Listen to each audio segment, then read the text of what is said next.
ഇപ്പോഴും അരാജകത്വം നിലനിൽക്കുന്ന അടുക്കളയിൽ പുകഞ്ഞു തീരുന്ന ജീവിതമാണ് സ്ത്രീകളുടെ ജീവിതം. നമ്മൾ എപ്പോഴും പറയുന്നത് സ്ത്രീ സമത്വം എന്ന് പറയുന്നത്. ഞാൻ പറയുന്നത് സ്ത്രീ സമത്വത്തെക്കാൾ സ്ത്രീ ഒരുപടി കൂടി മുന്നോട്ട് വരണം എന്നുള്ളതാണ്.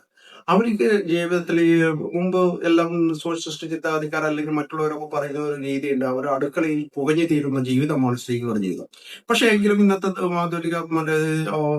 ആധുനിക ലോകത്ത് അവർ പുറത്തിറങ്ങിയിട്ടുണ്ടെങ്കിലും അവിടെ ഇപ്പോഴും അരാജകത്വം നിലനിൽക്കുന്നു. അവരുടെ ഇടയിൽ ഇതാണ് സ്വന്തമായിട്ട് അവർക്ക് സമ്പാദിക്കാനുള്ള മറ്റേ ഇൻഫ്രാസ്ട്രക്ചർ ഇപ്പോഴും വളരെ ചുരുക്കം മാത്രമാണ് നിലവിലുള്ളത്. അതുകൊണ്ട് തന്നെ നമ്മൾക്ക് പലപ്പോഴും നമ്മൾ ഈ ചെറുകിട യൂണിറ്റുകളുടെയും അതുപോലെ തന്നെ അവരെ പ്രോത്സാഹിപ്പിക്കുന്ന പിന്നെ വ്യവസായ മേഖലകളും അവർക്ക് വേണ്ടത്ര പ്രാധാന്യത്തിൽ ഇപ്പോഴും കിട്ടുന്നുണ്ടോ എന്നുള്ളതാണ്.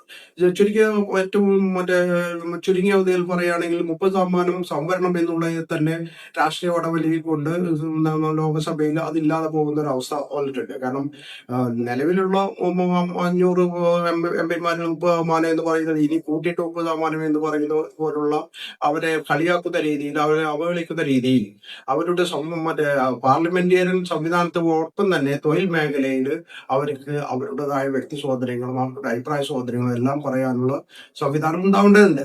അതുകൊണ്ട് തന്നെ അവർ സ്വന്തം നിലനിൽപ്പിന് വേണ്ട സ്വന്തം അവർക്ക് ക്ലബ്ബുകൾ ഉണ്ടാവുന്നുണ്ട്. സ്ത്രീകൾക്ക് യൂത്ത് ക്ലബിനെ പോലെ തന്നെ സ്ത്രീകൾക്ക് സ്വന്തം ക്ലബ്ബുകൾ രൂപീകരിക്കട്ടെ. വയോവൃദ്ധമായ സ്ത്രീകൾക്ക് വയോജന ക്ലബ്ബുകൾ രൂപീകരിക്കേണ്ടത്.